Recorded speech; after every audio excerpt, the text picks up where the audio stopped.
What's up, guys? Today is Wednesday, June 18th.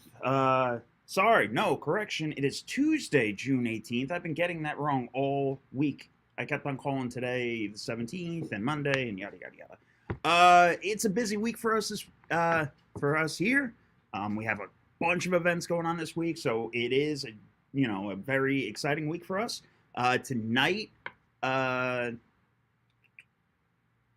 Let me pull up some information for everybody. So tonight at Platinum Music Complex in North Richland Hills, our boy Donovan is going to be discussing dispositions. He's going to be talking. My mother texted me. He's going to be talking about dispositions, deal machine, everything. All right, so definitely a good event to come on out to. It is Pam Cleary's event. If nobody knows, it's a great event, all right? Right in North Richland Hills, free to everybody. Then tomorrow, I have Maximilian Dyer. I have to ask him how to pronounce his last name. He's coming in. We're going to be discussing on-market properties, how to find them, how to disposition them, how to wholesale them, how to actually negotiate with the sellers, agents, and stuff like that. Everything that we do here is direct-to-seller. So today's conversation is all going to be about direct-to-seller, off-market negotiations, how to talk to sellers, what questions to ask, all those nitty-gritties. Thursday, I have Donovan coming in, and we're going to be discussing dispositions. So after today's call, you're going to know how to buy a property.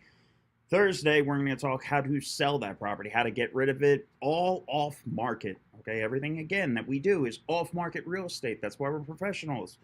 So stick around. That's going to be a good time. And then Thursday night in our office, we have the open house, open office mastermind, as we like to call it. Everybody's invited. Come on out. It is in our office again. We roundtable it. We literally sit around, talk about what's working, what's not working in today's market. It's a great time. If anybody is in DFW, come on out. It's definitely a good event. Today, I've been doing all the talking. Mason's going to be doing a lot of talking today. I'm going to be asking him questions. If anybody has a question for Mason, anybody has a question for us, drop a comment, let us know, okay? Because we will diverge all the time. Me and him are both ADD, and we will go off topic, I promise you. Mm-hmm. I have 2 hours slated for today. We might not last 2 hours. He might tap out after 45 minutes. We'll see. But it's going to be a good call. Drop a comment. Let us know if you have any questions. Yep. So more specifically today, we're doing a little bit more of a deep dive. It's not so much just how to buy, right? It's how to buy better. Identifying when it's appropriate or needed to hard close. What does buying better mean to you? Like, so when you say that, what does that actually mean? Buying it at a better price. Maybe the terms are better, right? If you're doing more of like a creative deal. And also, I want to try to get like us as a team and anybody else, especially our members, right? I want you guys to be able to close faster, right? The longer that a lead sits in your pipeline, the more likely that it is for someone else to come and get it, right? And then you're wasting time and marketing dollars, and ultimately it doesn't feel good, right? It hurts your feelings. So let's just kind of get right into it. Most importantly, the thing that I see people doing wrong, right? Let's say that you bring a deal to me and you're asking for my advice. and I ask you a question, right? So it might be like, why are they selling? You haven't peeled any layers back for me. A lot of people are like, oh, I don't know, right? Whether it be they just don't remember or they literally didn't ask. Don't be a robot and ask about the house or the lot. Ask about them and why they're talking to you. So a lot of times when I'm talking to agents, I'm talking to newbie wholesalers. A lot of times people want to get into the industry, let's just say. A lot of time I'm seeing a lot of people working on market deals right now, and they're too scared to bridge that gap from speaking to an agent to speaking directly to the seller, right? So every time that we talk to our sellers, we're doing upfront marketing, we're doing direct to seller marketing. So we're talking directly to the sellers. That conversation, what's different about it than a retail listing, right? Like, Yeah. What are the pain points? How are they different? So that's kind of a deal-to-deal question, right? So if you're just dealing with the agent, you're dealing with the representative who's just driving for offers, right? So you can ask about the house or the situation. The agent might tell you if there's certain pressure points, but their fiduciary role isn't to kind of connect the rapport, right? They might tell you like it's fast or it needs to be fast. They're contingent on another house or are trying to avoid financial distress or something along those lines, right? Whereas when you're talking to the seller, you have to identify if you're going to represent them, like if you're going to list it for them or sell it for them, or if you're their buyer or wholesaler in this case, whatever, right? And that allows you to just start to open pages of their book. So there's different seller types, right? And matching tonality is probably of the most important. So if they're the type of person that just says yes or no or answers questions and doesn't fill the blanks, you have to force it out of them. So awkward pauses, asking more questions, open-ended questions. What does an awkward pause mean to you?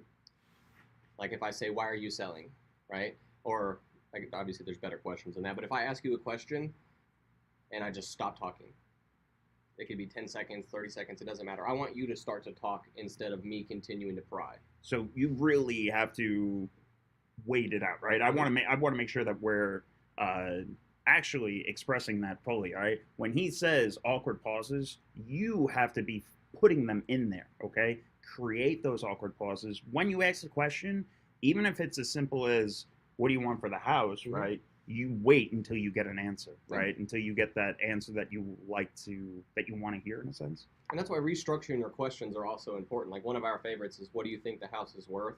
Or what are you hoping to get for it or get out of it? Oftentimes, they'll answer one of those two questions. Sometimes they answer both. But it's giving you a chance to gauge, like, I think it's worth 300 and I want 250, or I think it's worth 200 and I want 100 because of this and this, right? Like you're letting them fill in the answers rather than me continuing to pry and be a robot and just like, what's the top dollar? What's your bottom dollar? Right? Like, because a lot of times they'll ramble on their own and they'll give you an entire story. They'll price drop themselves sometimes. Just even if you waited after that. Maria had a great question. I want to touch base on it. Hold on, I just closed it out, Maria. Sorry.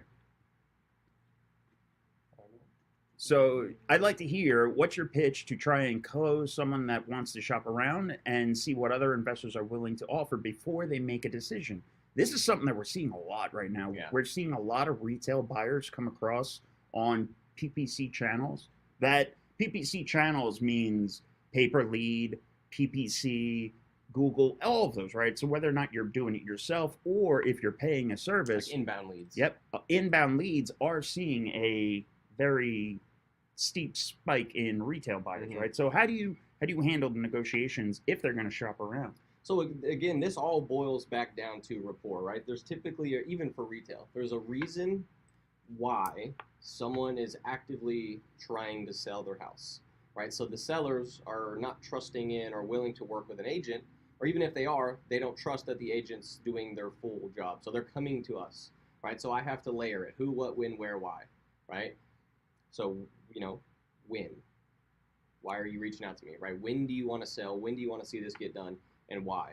So if someone wants to shop around, depending on how much rapport I have with them, I'm going to try to go with the hard approach probably first. like a hard close, right? So I'm leveraging that they want it closed within a month, right? So if they waste a week or two shopping around, now their time frame is extended, right? Um, or maybe just trying to bridge the gap. If they're trying to get an extra $5,000 and you have the room to do it, maybe you can come up a little bit closer to that. Um, Let's take a step back because I think I jumped over it originally. We've been mentioning hard and soft closes. What's the difference, right? So right off the bat, what's the difference between a hard and a soft close, and then when would you use the differences? so a hard close, like a lot of times you'll hear people say it's driving for a yes or no, but ultimately I don't think that defines hard or soft close. You want that either way you pitch it. Um, if a seller's motivated or under pressure, um, sometimes they need someone to kind of push them over the edge and just get the deal done right then and there. Right? A soft close is like the laid back, I'm not going anywhere, I'm here to help, call me next week. Right? That's when you're working with a seller that might be a little bit more scared to commit, even though they have that motivation, they're just scared to commit. Or they're scared that they're going to say yes to you and they'll get $5,000 more or $20,000 more from some other guy. And a lot of times we always tell people by being the professional, by offering the solutions, but also not pushing for them, right? Always dealing with the follow up and just saying, hey, my offer is always available. If you Yep. need it, come on back. If you go, we always try to compare to the other offers. If they do have them, we'll try to get actual contracts and then blow holes in the Yeah. contracts. So hard close, I'm just pushing more, right? So let's say seller's wife agrees to a price and she wants her husband to talk about it. Maybe they wanted a little bit more money and they give you the, hey, let me have a few days, right? The easiest thing or the best thing that I think, in my opinion, that I use is I soft approach it. Okay, no worries. I totally understand. This is probably a tough decision for you to make. But what I'm going to go ahead and do is I'm going to email you our contract or purchase agreement, however you want to word it, just so that way when you and your husband do have a chance to sit down and talk numbers, I want you to see on paper what it looks like so you can pick it apart if you think you have any questions. And ideally, by those 2 or 3 days from now, you're ready to move forward. You know my contract's solid and I'm serious, and we can just move forward with no other delay. What about, because we started talking about it, right? What about those offers that they're getting other offers, but they're extremely higher priced? Mhm. I think yesterday you had one. Yep. Tell me that story. I think it was an overpriced offer and Yeah. everything. So we're at 200. This buyer comes in at 250, and 200 was a push, right? The other buyer. Yes. Is that other buyer a wholesaler, or do you have any idea of those things? Yeah, I mean it is. Okay. That was the lady that was like, "Oh, my mom's calling. I'll call you back." So basically, she's like, "Hey, I have this offer, but it's 50,000 more than yours." And I'm like, 50? And she's like, "Yes." I'm thinking I misheard it. It's 15, right? No, it's 50,000 higher. And so what I told her was, oftentimes when someone beats my offer by that much, a red flag raises, Yep. right? Because why, as a buyer, are you going to, first of all, give them asking if it's not realistic, but also that lady is super transparent to everybody. She told me every offer she had, what research she's done, right? So I knew that if I asked her, she would tell me like what the number was.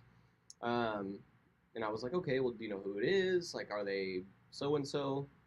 Like the big iBuyers, Mhm. right? Because obviously there's fees that come out of it.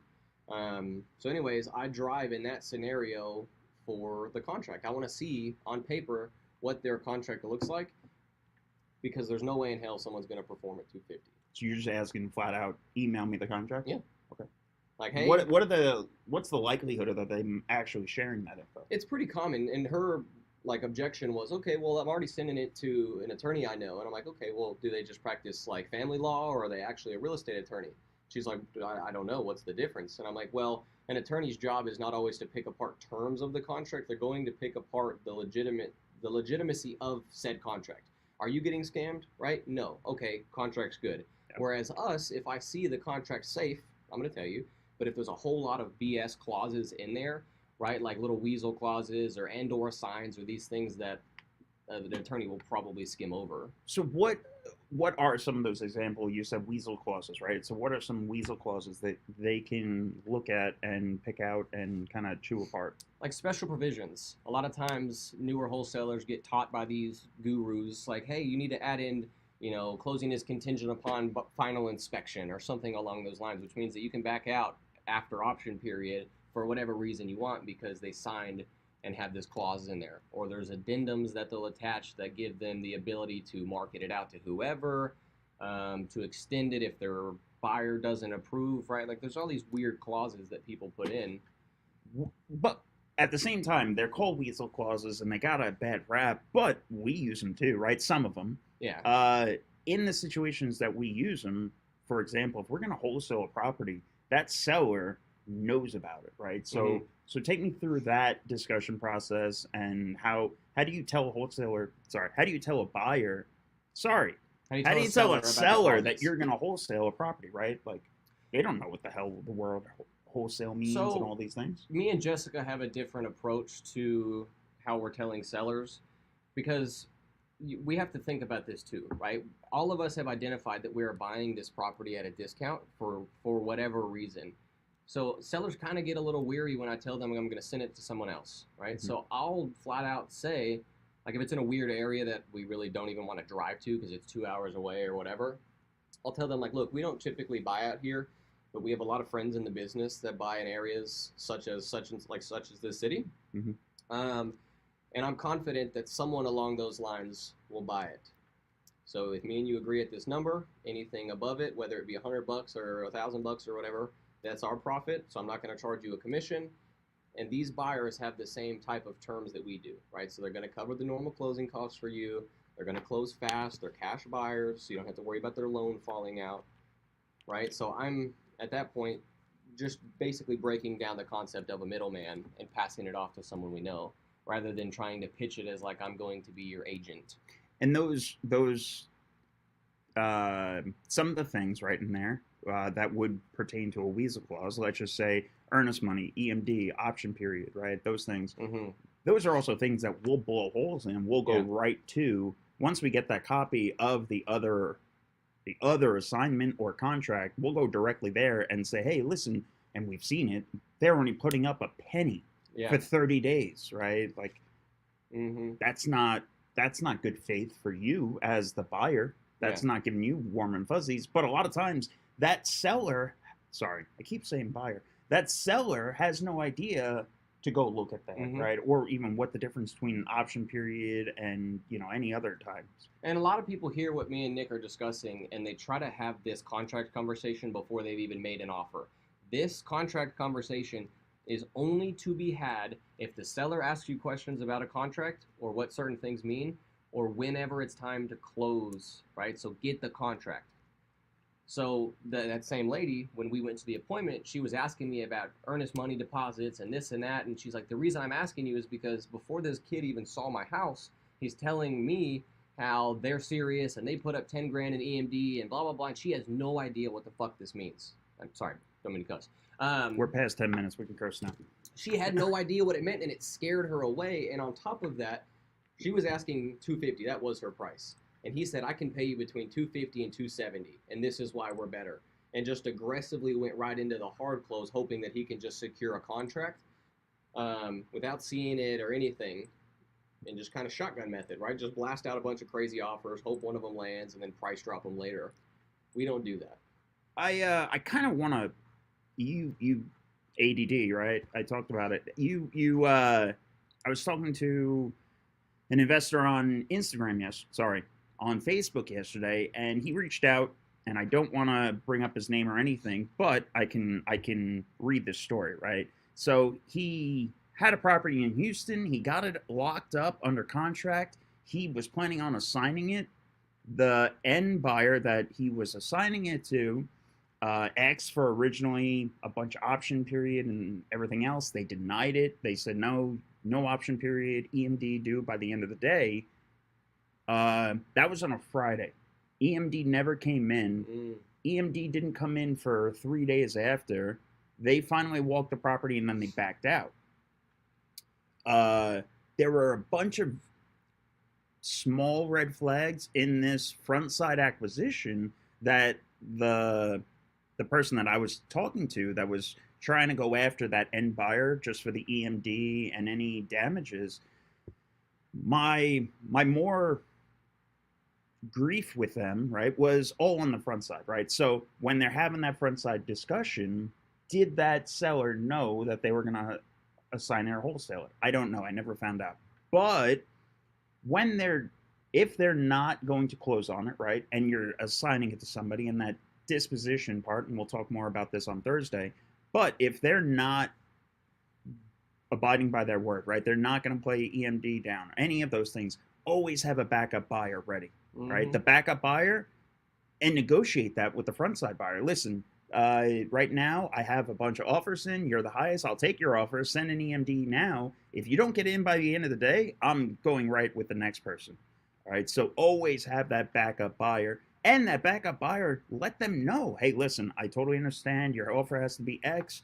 I currently have an offer in at Y. It's a little bit more. I'm going to take that offer, but if for whatever reason they don't close out, you're first up on deck, and we will get a close with you, right? So they could have saved themselves a lot of pain and heartache and all this just by doing it better on the front side. So yeah, now obviously like 90% or more of acquisition deals, sellers do not know that they're trying to wholesale it, right? No matter what your pitch is, because there's people now seller-wise that are becoming familiar with the process of wholesaling, and a lot of wholesalers have caused there to be a bad taste in everybody's mouths, investors, sellers, you name it. So you don't even necessarily always have to tell them. You just have to be transparent about what you're doing. So I'm not going to say like I'm wholesaling or I'm going to wholesale. You can soften the definition by simply just telling them like this is what I plan on doing. If you seriously don't want or have the ability to close on it.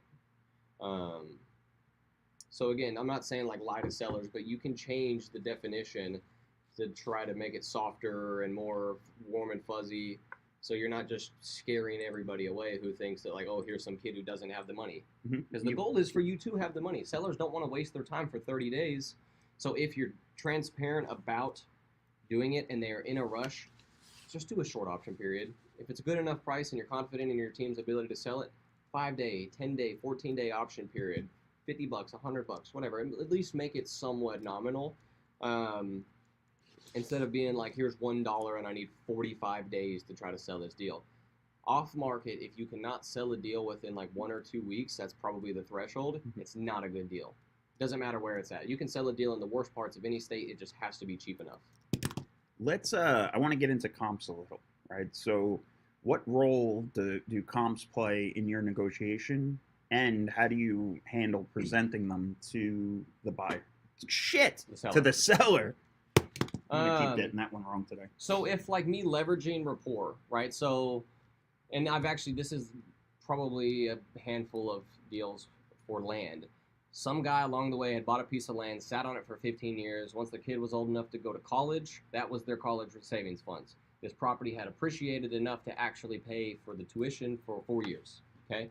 And it was basically down to the T. So yes, he's in somewhat of a hurry. This is his why. I know when he's trying to do it, right? But every time I'm trying to take dollars out of his kid's college fund is what these sellers are perceiving it as. I am no longer able to hard close or soft close. Like none of this matters. And now I have to get into the details, right? So for the sake of land, okay, Mr. Seller, well, this lot just sold for 50 and it's 5,000 square feet bigger. So I definitely can't pay you 50 and I don't think it would sell for that on the market. You're not giving me a survey. That's $1,000. Utilities aren't connected, that's a couple $1,000, right? And you can start layering these things in here so they know that you're not just this piece of shit who wants to buy it cheaper. You have actual facts backed behind your offer, and that's ultimately when it's important. Sellers don't care about comps as often as people think. So when I hear people making offers that are new to the business, I can relate because I was trained that way. But they're like, okay, well, are you familiar with this house? It sold for 100, and this one sold for 120. And the seller's like, just what's your freaking offer? Like, tell me the price.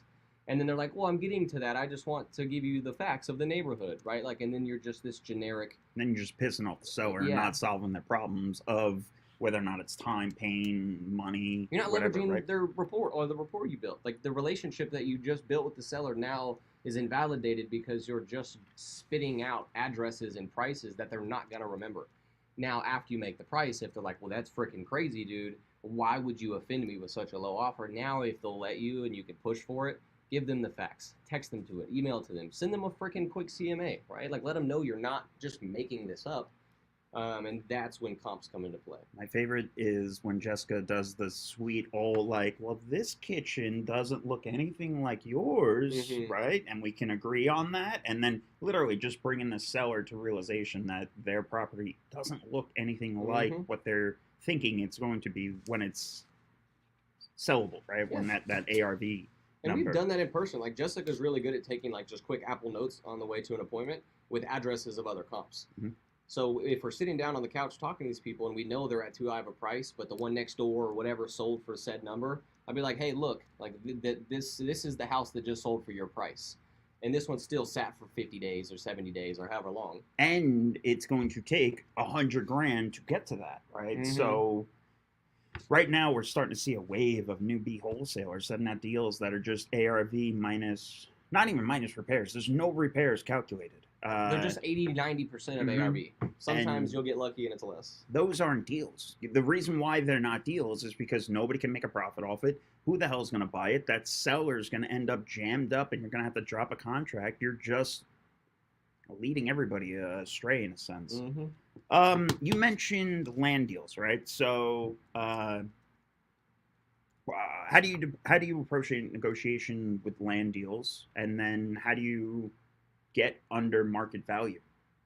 So again, this factors into rapport. Everything is building an establishment with the seller and an understanding. Okay, so land, is this done on the first conversation? Yes, has to be. And you can build more if it takes a couple calls, but you have to get all of this out of them as best you can.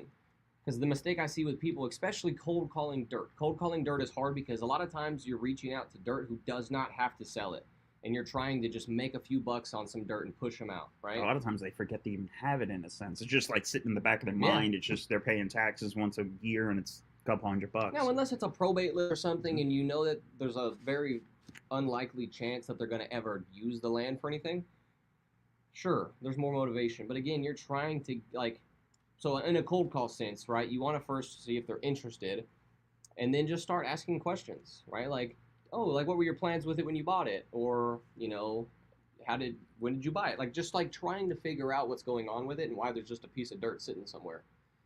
Now going forward to the offer side, which is most important, ideally by then in your rapport building, you know what price they stand at or what they think it's worth, what it does or doesn't come with, right? So the depreciating factors. And then also, if they're like, well, like a guy comes in, or PPC calls the phone, I pick it up. He's got a piece of dirt he inherited, used to be a mobile home on it, wants to offload it. He's got some like financial, legal stuff he's got to take care of. And this is like now a new savings account, emergency fund. So we build rapport, we laugh, we talk, right? So then going into negotiations, he's at like 70, I'm at 60, right? Or whatever. And the easiest thing that I was using to hard close it was that septic tank was 3 times my age.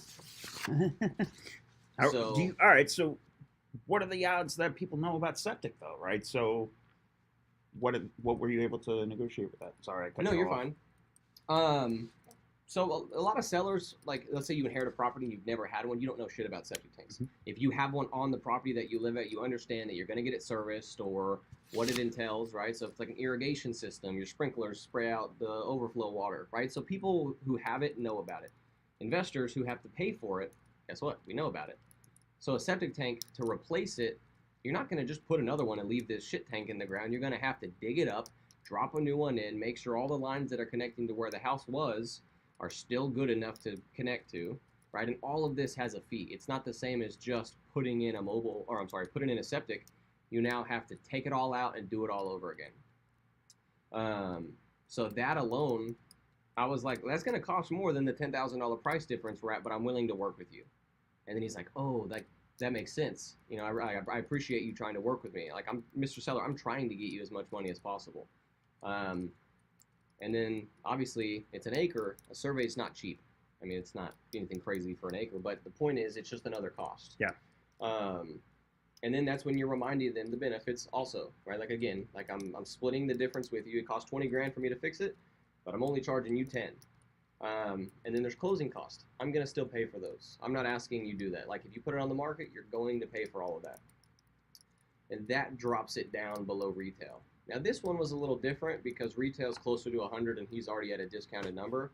I just know I need to buy it cheaper. How do you calculate your closing costs? It's just the average. It's like 1 to 1.5% per side. That is literally just by doing reps, though.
What the shit was that? Internet went out. Sorry, guys. I blame Biden. Fucking god damn it. Anyway, what were we talking about? Oh, everything. If you guys have a comment, have any questions, drop a comment, let us know. We're talking direct to seller acquisitions today, negotiation techniques, comping. If you guys have a deal that you guys want us to look at and review, let us know. Drop a comment, send us the address, send us the deals. We'll pull it up right now and just comp it. So, sorry about that. Holy shit. Anyway, is my mic on? Yeah. Let's get into a little bit more of actually going from initial conversation to contract, right? Yeah. How do you negotiate a 40% deal, right? Like, how do you have the balls to make that offer? If the property is worth 400 as an ARV, how do you get it locked up for 120,000? Mm-hmm. So, I mean, the best word of advice for bridging the gap, aside from like the rapport and the facts and stuff, don't be afraid to make low offers. Don't be afraid to have that quick battle with them. Oftentimes it's easier to have that large of a discount conversation in person because they can't just hang up on you in person. So try to do that face to face, unless it's like a lot and you're close on price and you can keep them on the phone and follow up with them, whatever. But a lot of times whenever we're buying these deals at 30, 40, 50% of what they're worth, The sellers, I've already gotten a price out of them, and I might have already had what we call a pre-discount convo, right? So we had an appointment in Mesquite the other day. Sellers at like 270, ARVs 280 or 300. So we let her know, like, hey, or we ask her, why haven't you listed it? Or are you considering listing? And she's like, no, because of this, this, and that. I don't want to. So we told her we'd most likely be closer to like 200 or less. So if you think we can work with that, we'd still love to come out and meet with you. And she's like, absolutely. Like, I think we can do that. So we ended up meeting out with her. But the point is, we now took her from 270 to 200 without seeing the house. So she still knows that if it's in worse shape or whatever, the offer might be lower. But now I see that she's willing to entertain this lower price. And a lot of people, it's a need and want thing, right? So you can want 100,000, but you need 50. Now, how close can I get you to that 50 and still get the deal? What's our favorite two-part question that we ask for numbers? What do you think it's worth? Or what do you want for it? What are the difference between those two numbers? Like, break it down. Why do we ask it that way? Because that is one of those questions that we ask, and then we insert a long pause in, right? That we were talking earlier about. Yeah. So what do you want, or what do you think it's worth? You're gauging their knowledge of market value or current as is value, right? So if they give you this crazy number and just based on previous experience, like, hey, okay, understandable. Where did you get that? Some sellers are like, I pulled it out of my ass. And I've actually gotten that like 10 times. A lot of times they'll tell you Zillow or a realtor told me in the past. I'm like, okay, well, is that what you think it's worth as is?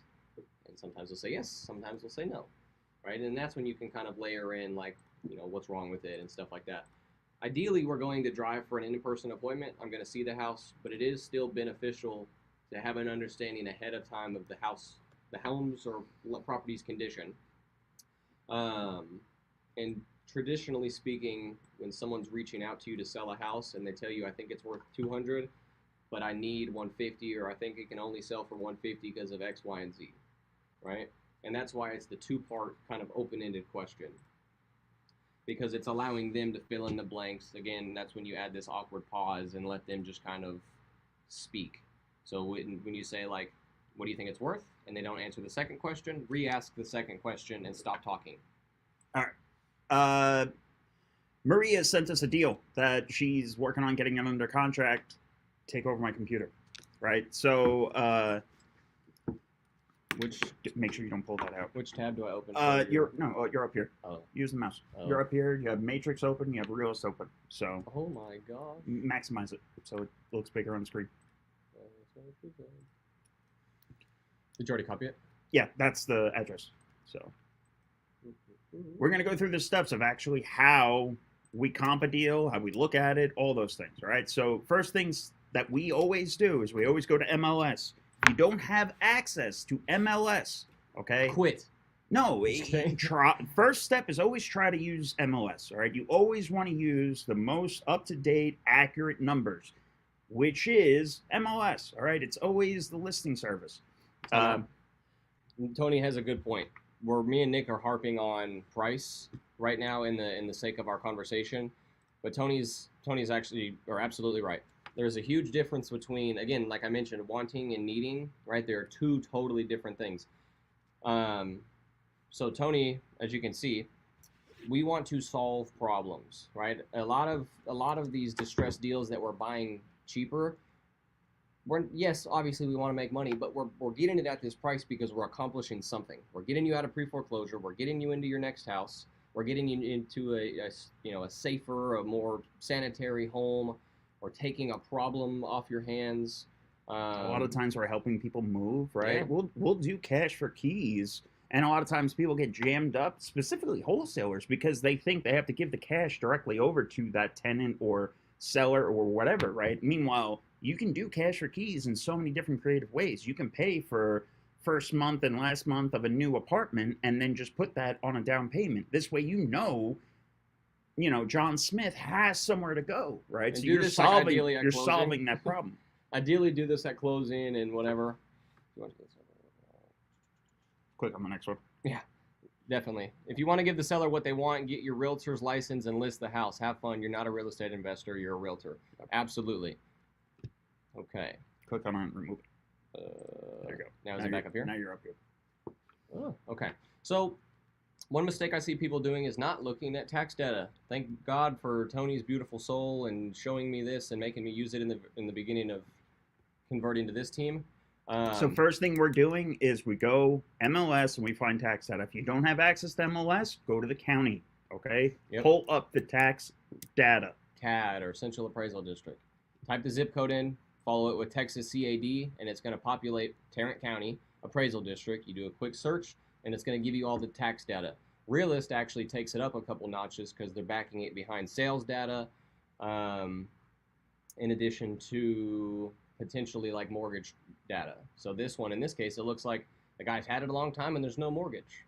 All right, you're unfortunately you're going too fast. So highlight where you're actually seeing those things, just for everybody, right? So you're scrolling up and down the screen like an asshole, but actually show people what you're looking at is what my point is. Yeah, so this is right here. This is going to show when the property or the title has changed hands. So right now it's only showing me one and it's not dated. Oftentimes that means it's been a long time. Maybe they're the only owner, right? They literally bought it from whomever, put a house on it, and it's never changed hands. Down here, oftentimes there's going to be previous, like a list of... Yeah, a list of like previous recorded like liens. So it'll say like 200 grand in 2020 to Bank of America, right? So we know that most likely within 4 years you haven't paid off the 200,000. Now this is important, especially in this business, because I don't want to make someone an offer that's less than their mortgage, because obviously it doesn't make sense. And if they owe too much, then now we're having a different conversation than I'm just a cash buyer, right? Yep, we'll circle back to that. Rental trends, again, just more data points. This is what they range it could rent for.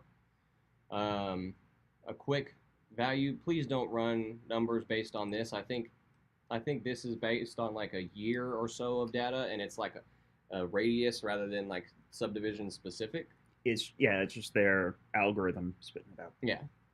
And then me and Nick talked about this, I think, already before, the sales score indicator. This is actually a good negotiation tactic, because this shows that, yes, it's moderate, but that doesn't mean there's an extremely high demand for this specific pocket. Mm-hmm. You'll get, for an example, we'll pull up properties in tertiary markets or Oklahoma, let's just say for an example, that number will be in the 200s, right? Which means that there's very little buyers in that market, okay? Okay. And then Tony is rushing us to run comps. I just want to harp on Realist for a second. So boom, we have a 3-bedroom, 2-bath, 1,200 square feet on a half an acre. And it's a 70s build. Cool. So let's go to residential. Bada bing, bada boom. I'll just do quick. Whatever. Make fun of me if you want, Tony. Okay. So let's just try 0 to 90. We want to try to keep our data as specific as possible. Okay. Now, I'm not going to mess with any other criteria yet. Let's just see on the map where we're at. Darn camera's in my way. Yeah, no, I'm sorry. No, you're fine. You can make the screen smaller and pull it to the side. Will it mess up the... Yeah, it will, but... That's fine. I'll just scoot over. Okay. So, my first thing that I always do, I'm just going to go ahead, check floodplain. If you want to do it one more time. We're in Dallas. There's hardly any fucking water around. Why do you check the floodplain? Because it plays into people's mortgage price, right? Because you have a higher insurance. It will completely kill a deal. I can't stress this enough. Flood insurance will completely destroy a burr, a flip, any of those, right? Because that end buyer has to get flood insurance, and that is fucking expensive. Now, what's a little tip that we can do to alleviate flood insurance? You can obviously get a survey, and then they do like an elevation. What's the word? Elevation certificate. Thank you. Sorry. When you order a survey, ask the survey company to complete an elevation certificate. It will literally tell you how much of that property is legitimately in a flood zone. So if it's just the back corner, right, you can actually get it almost removed. Your insurance company will drastically reduce your flood insurance cost. So, yeah, and I'll give you a visual example of this, because like exactly like you said, let's say the dirt itself is the floodplain or the back portion of it, but the house itself sits up a couple feet higher than where FEMA, because this is not just based off MLS, this is FEMA data. So like in this case, that front is obviously running right Mhm. over the house. But if that was in the back corner and was just taking that tree off, obviously that's something different, and you can get a lot different flood insurance. Yep. Okay, so now my radius basically covers what looks to be at least this whole subdivision. So I'm going to try to keep it obviously inside of Boat Club Road, right? I don't want to cross any major boundaries. And then let's just stop it right here, because that's when it looks like it changes to more of these smaller lots. So you always want to stay inside the same neighborhood, Mhm. right? Actually, here, we're not jumping over that highway. We're not jumping over any 3-lane or more roads, okay? Mhm. Yeah, we're trying to keep it in the neighborhood. So if we zoom in here, we do have a closed comp. And actually, more importantly, I don't know what the hell hers looks like. So if you're just on the phone trying to look at it, just freaking Google Map it. What does it look like, right? It's okay, so cool. It's a brick house, 2-car garage up front. This was in 2018, so who knows? It could look much worse, right? So this house automatically, I'm not looking at it. It is 1.2 acres, and it's over 1,000 square feet bigger than us. So it's not a comp. Nope. Okay. We're at half an acre, correct? Mm-hmm. Okay, so let's do this. What I'm gonna do to make my life easier so I don't have to keep freaking leaning over the camera, let's just draw a box around the area that I'm ideally trying to find comps in. Oops. Maria, do you have, I don't want to know them yet, so don't ruin the surprise, but just wondering, do you have an offer in your mind? And do you have an ARV and a repair number, those 3 numbers? If not, that's fine, but those are the 3 numbers we're going to work on right now. Okay, so automatically I have 6. I don't know how many of these are going to be closed. Okay. Subdivision name is a little... Greenfield Acres. Yep, so just a little trick, right, that I'm highlighting, right, is you can, when you make that list, you can see the subdivision name and you can kind of make sure that the comps are in the same subdivision. Yep, apples to apples. Okay, so what I just did is you can click on the top of any of these data points and it'll organize it based on smallest to biggest. So right now, this is my closest comp, square footage wise, but the lot's a lot bigger. So let's just see what it is. Okay, brick house. It's a 1966, so pretty close. Semi-updated. Yeah, I mean, it's livable, right? Yeah. It's move-in ready, or turnkey, as they like to say. Dun, dun, dun, dun, dun, dun. This is an investor house. Mm-hmm. And I'm only scrolling through the pictures because I'm just trying to get an understanding of what the layout is, right? Like how much more functional is the square footage in this house than ours? It might be a lot bigger, but I don't know. Maybe it's just a strange house. You never know. Oops. Okay, and then everything now is just much bigger. So this one's pending, half an acre, but it's about 800 square feet bigger. The house does look like ours, but this is, grandma's home. Never been updated, all original, 1970, just like us. But it looks to be basically the same floor plan as us in a sense, right? Let's see, pending after 53 days. So I'm not going to use this to give me an ARV. I'm going to use this as like, at this price as is, probably didn't make much sense. That's why it's sat. Again, I don't even want to use this because it's much, much bigger. What's our square footage? 1,200. So right now, let's just say you're on a conversation with a seller and they tell you, I want 400, and you see that it's 1,200 square feet compared to these. You can pull this up if you're talking to them, and this is your pre-discount combo.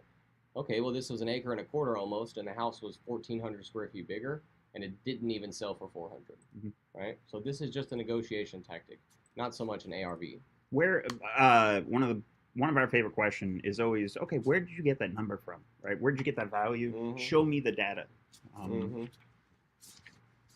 So Maria says repairs 40 to 50, 225, up to 225 in an ARV.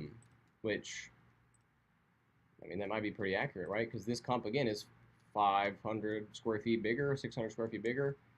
But it closed at 395 with a much bigger lot.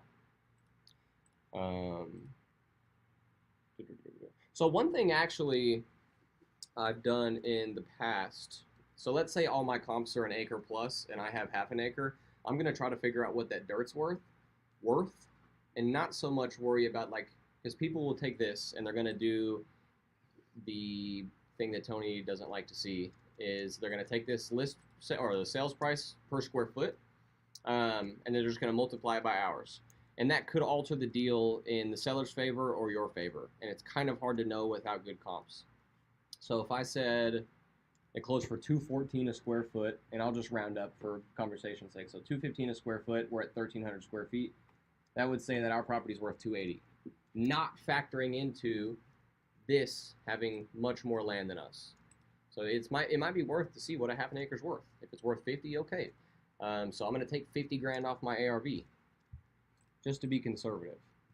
Off of that 275? Well, yeah, if you're doing based on price per square foot. Again, you're just, because there is not a good apple-to-apple comp within 180 days, I am simply just trying to get an idea.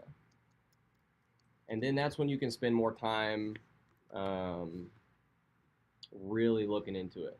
So let's go back 300 days. Just because, again, I'm trying to see what is this size. Okay, so cool. Here's a closed one, 1,400 square feet on about a half an acre. Okay, it's dated. You can move into it. It's got the granite and the tile and whatever. Again, similar size home, a little newer than ours. But Does ours have interior photos? I know. Let's see if it's on like Zillow or something. Yeah, that's what I was wondering. Past photos.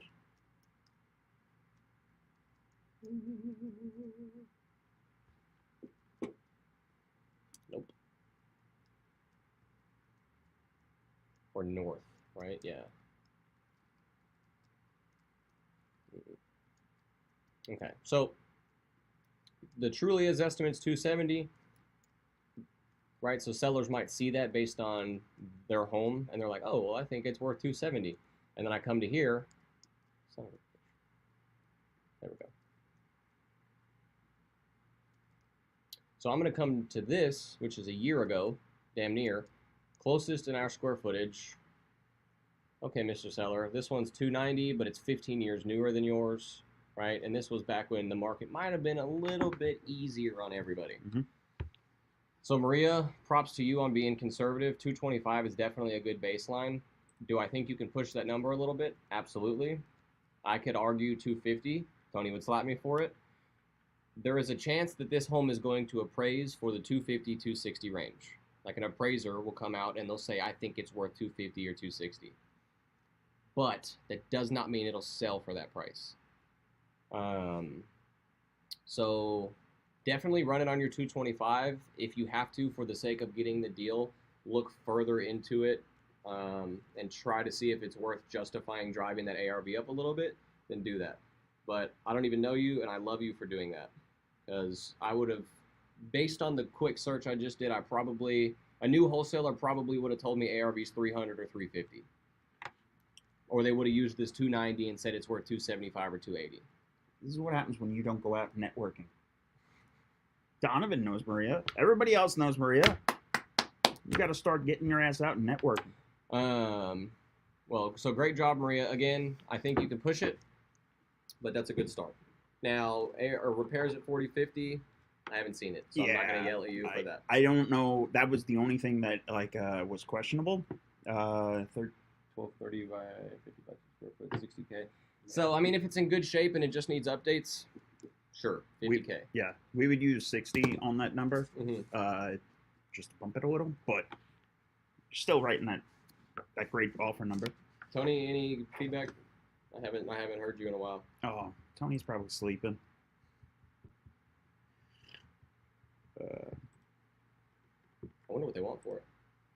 What was this lead source, Maria? Great job. Go lock it up. Yeah. Half an acre, 70s build. 225 minus 60. 170. Well, that's before you're doing. So if we're doing 70% minus 50K. Oh, yeah. That was the ARV. So 100K offer or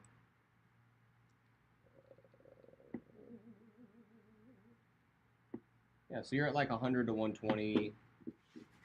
And then again, I think your ARV is very conservative, and this isn't a super bad market, but there is competition for you, and that competition is much bigger. But this allows you to be at a cheaper price point. And one thing I heard Tony, it's like 1250 square feet, round numbers, Tony. One thing I heard Tony say yesterday, and I really liked it, was so basically this person called and had a listed house, and it was at 259 or 269. And Tony has said, because you are just over the threshold of 350, a lot of people that are looking for homes in this area are pre-approved for 350, and the next bracket's like the 375. So if they're doing just a quick Zillow search or MLS search, they are not going to see that house and be willing to make you an offer because they don't know it exists, right? So his help to the seller was just drop it to the 349 mark, 350 even mark, and then that's probably going to get just more eyes on it. So if Maria is able to get this deal, an investor comes in and they're at the 250 mark, they're now bringing someone that's only pre-approved for 250, and they're bringing them around homes that are up to $500,000. So like that could be an easier home to sell. And a lot right now, these are the homes that we love, Maria. This is a home run deal. Anything under 300, that 250 range, that market has so much desirability, right? Right now, you can drive up and down 35 and just see homeless people. So this is the type. Yeah, God damn it! Get your ass out there. I might do it. You got to pay for my appearance. I'm expensive. That's okay. So yeah, I was just gonna walk through the numbers real quick for everybody listening. 225 times that by 0.7. That's gonna give you 70%, which is 157. You're gonna subtract. I'm gonna bump it up to 60,000 on renovations, and that's gonna give you a max allowable offer 97,500. What Mason was doing was just the 50, so times point. Or you can even, if you think that it's possible to bump it up, right? You can go to 75 minus that 60. Right, because our goal. And now you're going to get a 108, right? So now you have a higher offer that you can push it to, okay? Yeah, and our goal is to make this enticing to buyers, right? I want the comment section on Donovan's Facebook post to have like 40 comments on one of our deals because it makes everybody feel better knowing that deal is going to get sold and it's going to get done fast, and we have plenty of backups. So if you're buying it at a 65 or 70% of ARV, you can market it for 80, 82%, cool, but it gives you that wiggle room to market it for a little less if you have to, right? If a buyer can come in and get a 75% deal minus repairs, awesome. Everyone's happy, right? You know what I want to do? I want to do a fun one. I'm going to add this back to the stage. Jessica's blind. She can't see this box. Yeah, Jessica's being a bitch, so let's make it bigger for her. Come in here and put him in an arm bar, Jess. What are we doing? I want to comp a different property. Okay, and the reason why is I want to show what a bad wholesale deal looks like, and why the hell are you posting this type of shit? I can find one in like 14 seconds. I had one from this morning. Oh, cool. Tony posted it.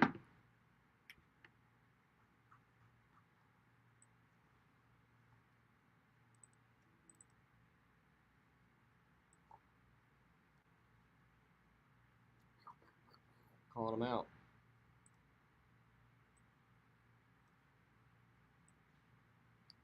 Okay. I don't know if everybody can see this, but this was a property halfway completed investor flip in Nacogdoches, Texas. Nacogdoches. It's a 4.2, 2358 square feet, 1975 build. Estimated ARV was 250. Cosmetic needed only. It's a 4-year-old roof, 2-year HVAC. Man, this looks like it's, lipstick. It's a great job. Asking price is 155. You look at this, you say, all right, there's $90,000 spread there. If it's just lipstick, maybe you can get away with a couple pennies. I'm not even going to read what Tony wrote, okay? So, I want to read it.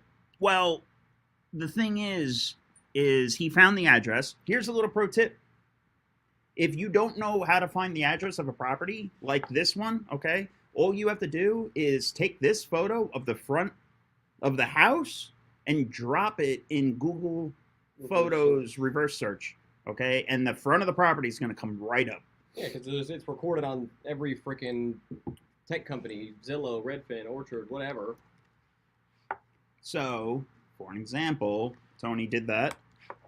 And this is the property. We were able to find the actual property. He's kind of savage for that, though. Okay. Commenting it on there. What? No. Again, he's not being an asshole. No, yeah, he walks through the entire process of the numbers and breaking it down. And this is how you have to. The same way he presented it to the wholesaler is the same way he would present it to the seller. Yep. It's everything, right? Mm-hmm. So they're saying this only needs lipstick, but it's completely jacked up, right? We can go through. This is well more than lipstick. Even the photo that they posted had kind of like a start. Oh, you can see the lockbox. Oh, that is beautiful. Mm-hmm. Now, these photos are old. They started so this is a like rehab. when the investor started. I'm guessing whoever. This is before they bought it, right? So, I wonder what they owe on it. They're dumping it because they don't have the money to finish it, or it's a bad deal and they want to bail out. Like,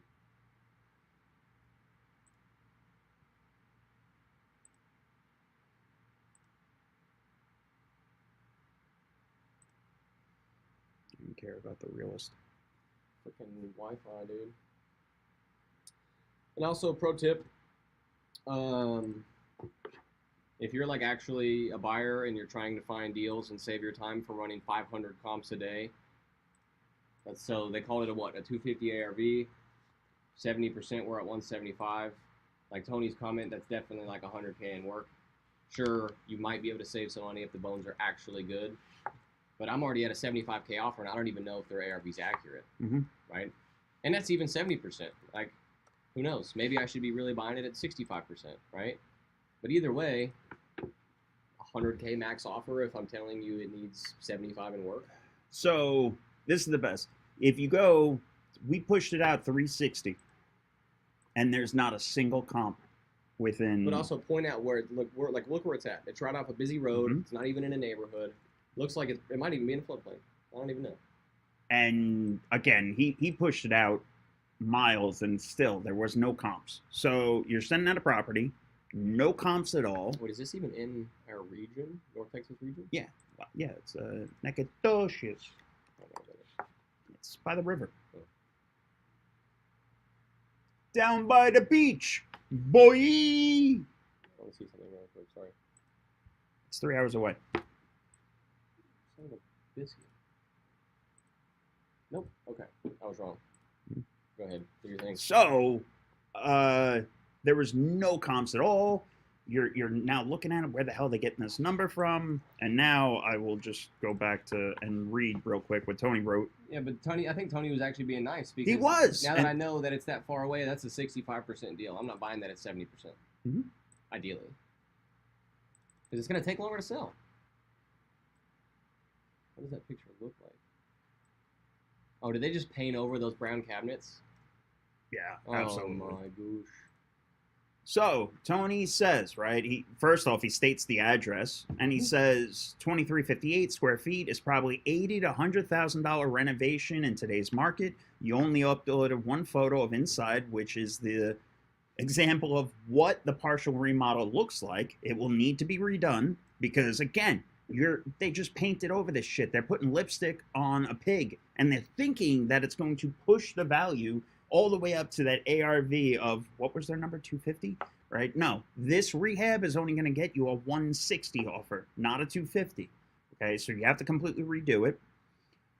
He went out 3 miles in 2 years, That was double what I did. And he found 2 houses so far, not near this one either. A 322 new build for 255 and a 32 in downtown for 225. Can you go back up to Zillow really quick? No. I will in a second. If it's 220, 229, $75,000 renovation, I think it'll be more. His offer would be $73,850. And this is starting at 155. Yeah. So I'm only asking It's a simple math equation, guys. Math has to math. It's not fucking hard. Where do you want me to go? I'm only asking for Zillow because Tony's been talking about this for like out-of-state stuff just to kind of get quick numbers if there is a Zillow for it. Yep. I don't necessarily know if this is actually close enough to our MLS, like as in North Texas, right? So we might not be getting data. There's not even a because zestimate. it's too far out. But if you go scroll down on this side page, there should be a map. Maybe. Keep going. Never mind. There's not. I was gonna see if there was just more comps on that side because it's closer to Louisiana. But yeah. Anyways, do better, buy better. And that's literally what it comes down to. That initial wholesaler should have understood the numbers of it, and I don't know where you're literally doubling. If you're supposed to be at 75, but your starting offer is 150, you're doubling it. I don't know where the hell you're getting your numbers from. So. Unless for whatever reason they're just trying to wing it and help this person because that person owes like 140 on it, which wouldn't surprise me. Then that's a different conversation. But yep, see exactly.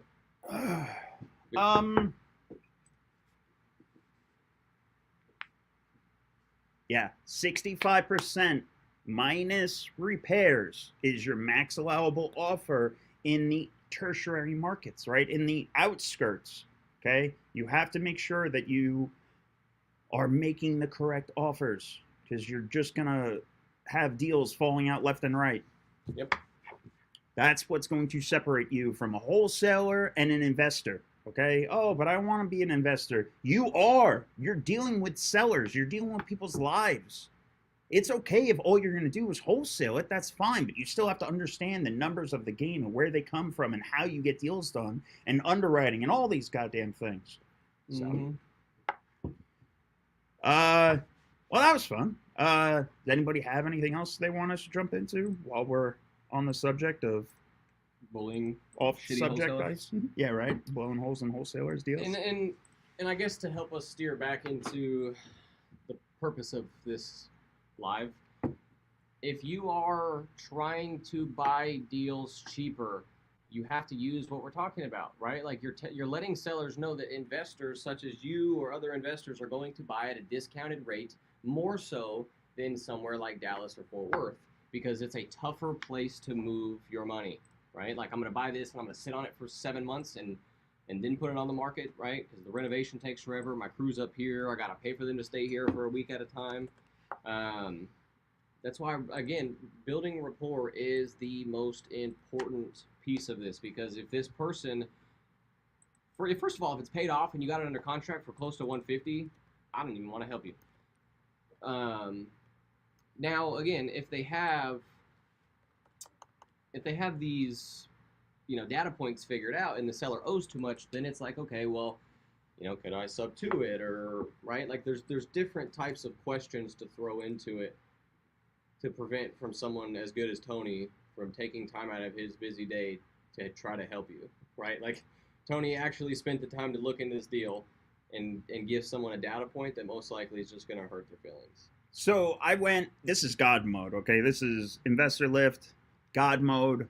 Is what everybody uses for disposition. I went in here and I threw that same deal in here. You can push it out a little bit. You try not to. You take iBuyers off because we don't care about them. Oh, fuck.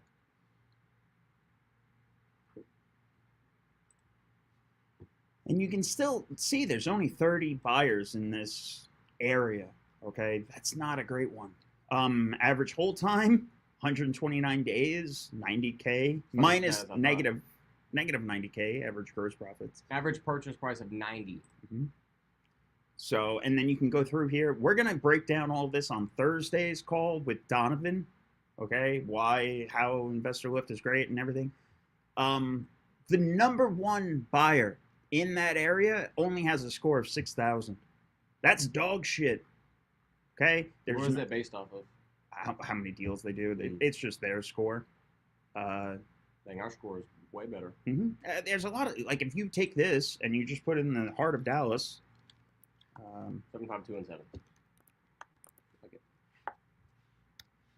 Okay, and now obviously it's going to be drastically bigger.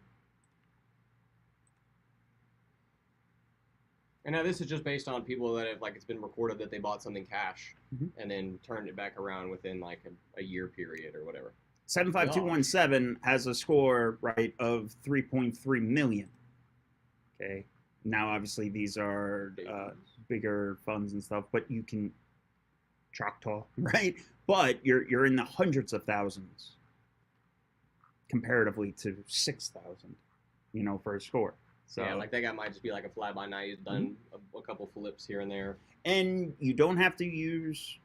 We use Investor Lift. You don't have to use this, right? This is a very expensive tool. I tell everybody, use whatever you have available. If you have to go on Zillow and look at recently solds or Realtor.com, if that's all you have, so be it. Use it. Use whatever resource you have available to you. Yeah, Okay? for a fee of $100 a month, join our program. If you need anything on God mode, we'll send it to you. Yeah. I had to do a quick advertisement. No, it's good. Somebody's got to do it. If anybody needs help, let us know.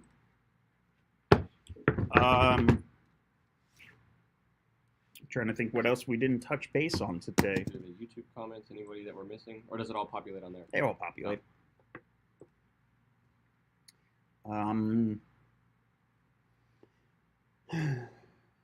Contract. What contract do you use? Trek. Even when you were wholesaling? Yep. Well, how do you wholesale with a Trek?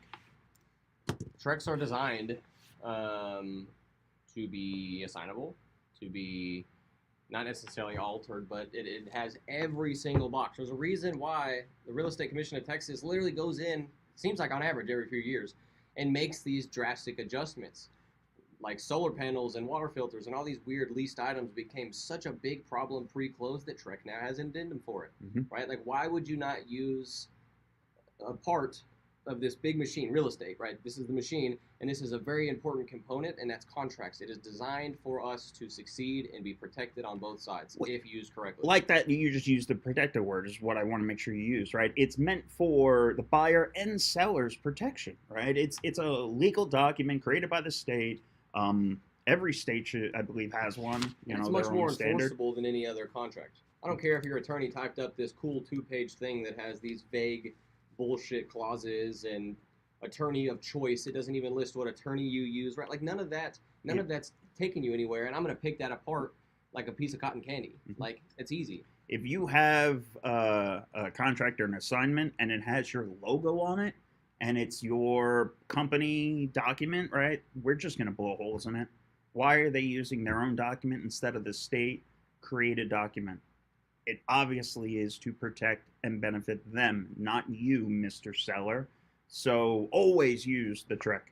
But you can use Treks to benefit you just as much if you use it the right way, right? Like Nick in our system has designed reminders for our emails, our text, the system, the company numbers. So if an option period is about to expire, 5 days before it goes off, 3 days before it goes off, 1 day before it goes off, right? So if you're using your tools, like the systems you have correctly, and even if it's just your Apple reminder, who cares? Have option periods. If you seriously cannot perform, please back out a couple days before the option or try to price drop. Do something in advance. Just be better to the sellers, right? We all want to make money, but also if you're going to clog up the marketplace and contract shitty deals, you're making everybody's jobs a little tougher, which I appreciate because now I'm going to follow up and take the deal from you. Fastcar, absolutely, man. It is the only document you should be using, right? There's no reason not to, okay? There's plenty of reasons to. I don't know one reason not to.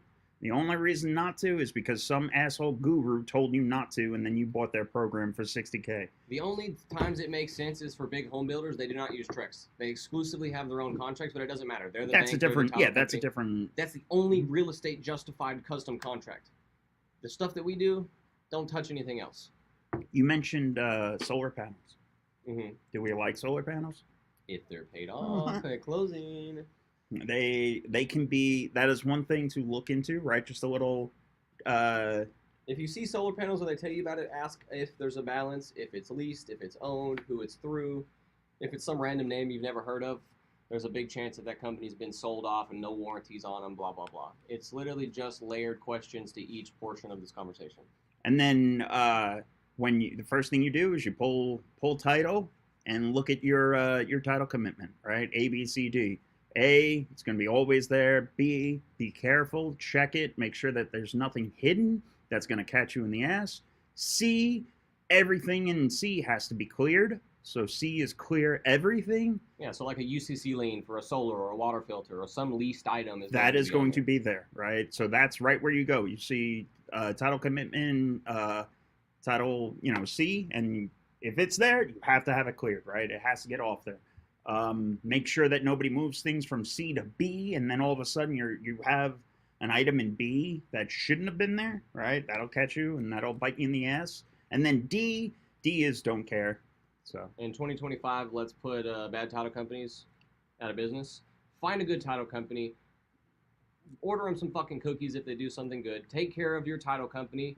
Take control over your files. Make everybody's job a little easier, and automatically you're going to become a better buyer or wholesaler, whatever. If you want to be successful at wholesaling, at investing, at anything, build out your team. Step one when you're getting into this business is building out your team. Even if you're going to wholesale, you should find yourself a lender, an agent, a title lawyer, right? Somebody, a real estate lawyer that can ask you questions, somebody that you know and trust that's going to clear your files quickly and properly. They're not just going to remove everything. You're going to have a bunch of title claims in a year or two, right? Mm-hmm. Build your team out, build all your resources. Even if you never need them, they're always there ready, okay? So when you get a deal under contract, speed is the number one thing with everything, okay? These sellers, they need solutions, and they need solutions fast. If you get a contract and you get it under contract, and your first step is like, oh shit, where do I send it?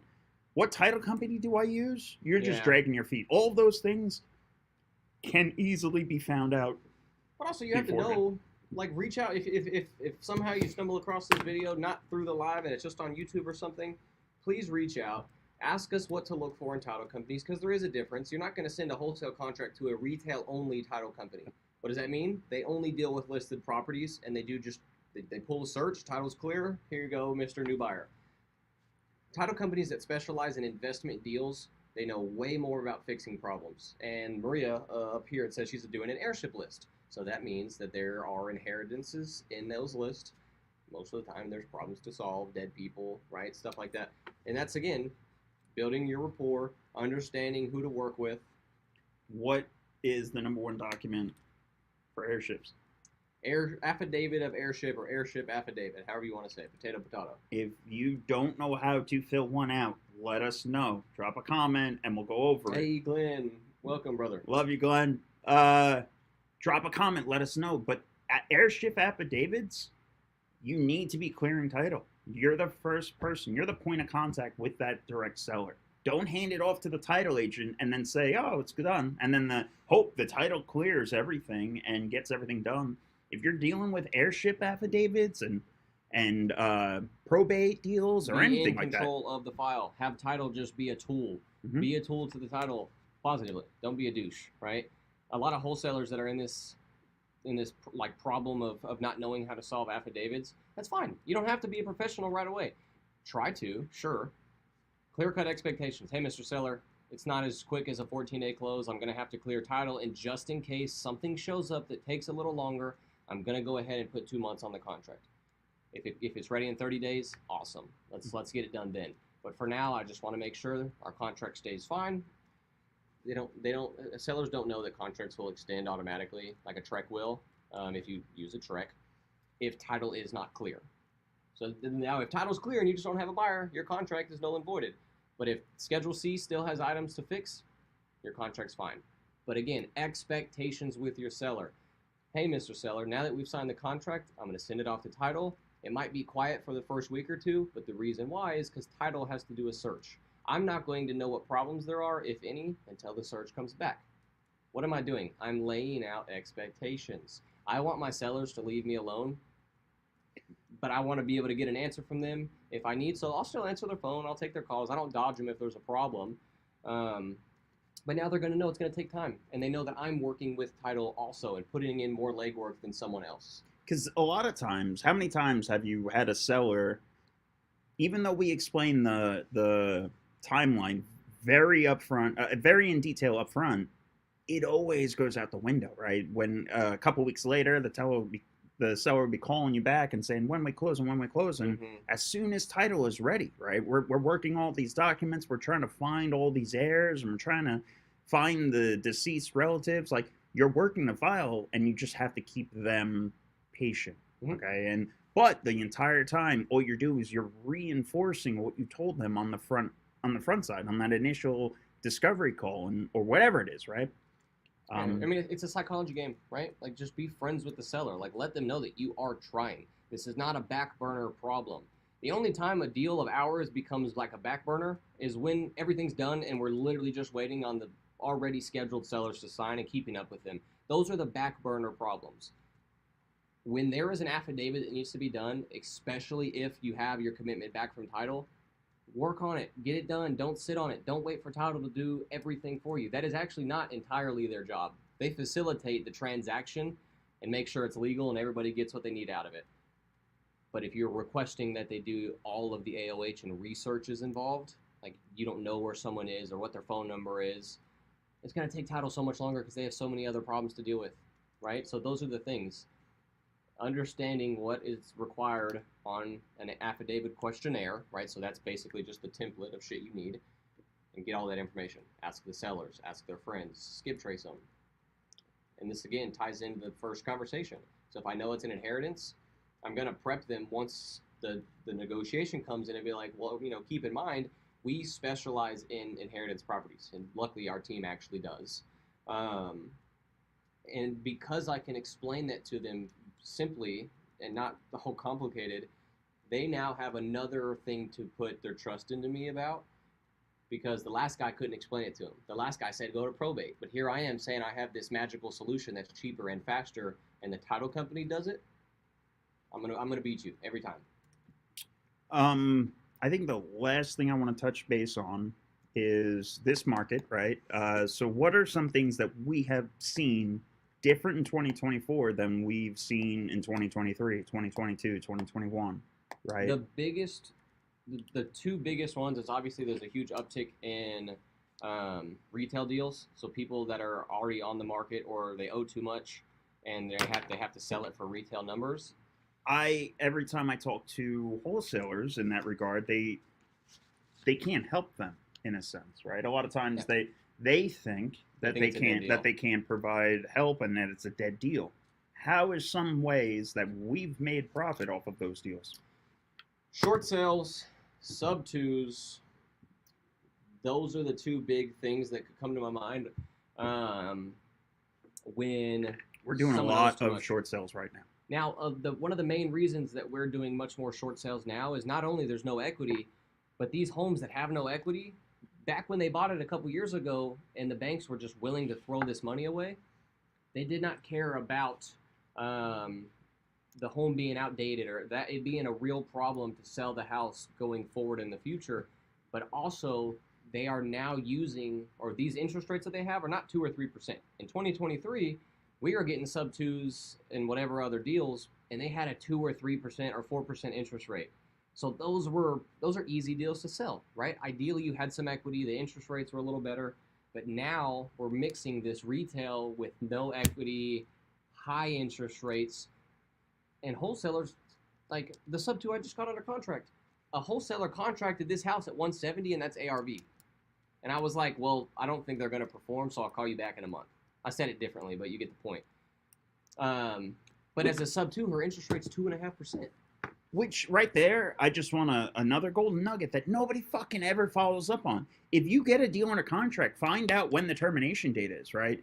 And call them that night at 5 p.m. Set an alarm on your phone, I call right? them a week first. Just set a reminder. How's it going? Just checking in. I was seeing if that deal's still on a contract. Oh, it fell through?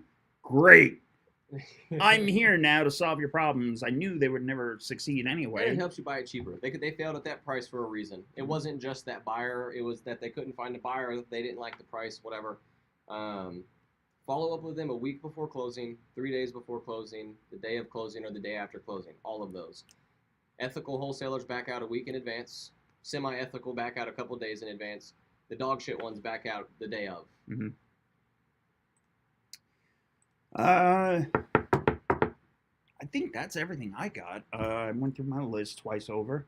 Is there anything that we missed on or anything that we can touch base on? We went over comping slightly. If anybody needs, if anybody wants to know how to calculate any of these things, just comment deal and I'll drop our deal analyzer out to you guys so you can look at these things, type in everything, and then just calculate away. But I think that's pretty much it for what we got. Yep. Guys, if you have any deals that need help getting closed, anything that you need help getting across the finish line, reach out to us. jv@rei.com. Oh, I thought he said he had a deal. jv@reiaf.com. Send us deals and we'll review them. No problem.